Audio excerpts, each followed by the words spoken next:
Kerala state construction workers federation CITUവിന്റെ നേതൃത്വത്തിൽ നിർമ്മാണ തൊഴിലാളികൾ സെക്രട്ടേറിയറ്റ് ധർണ നടത്തി. ധർണ CITU സംസ്ഥാന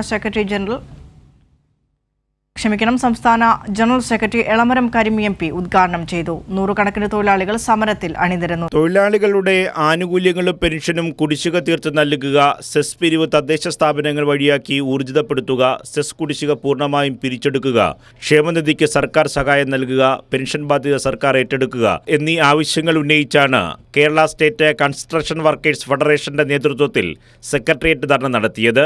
ധർണ CITU സംസ്ഥാന general secretary Elamaram Kareem MP ഉദ്ഘാടനം ചെയ്തു. തദ്ദേശ ഭരണ വകുപ്പ് മന്ത്രിയുടെ ഓഫീസിൽ പോയിട്ടുണ്ട്, സംസാരിച്ചിട്ടുണ്ട്. അവരും നന്നായിട്ട് ഇടപെടുന്നുണ്ട്.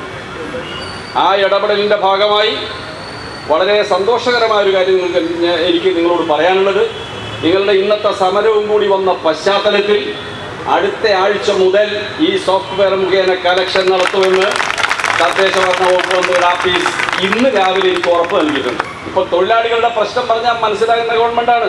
ധർണയിൽ ഫെഡറേഷൻ സംസ്ഥാന president UP Joseph, general secretary PK Mukundan, CITU സംസ്ഥാന vice president CK Harikrishnan, federation സംസ്ഥാന സെക്രട്ടറി EG മോഹനൻ എന്നിവർ സംസാരിച്ചു. കൈരളി ന്യൂസ്, തിരുവനന്തപുരം.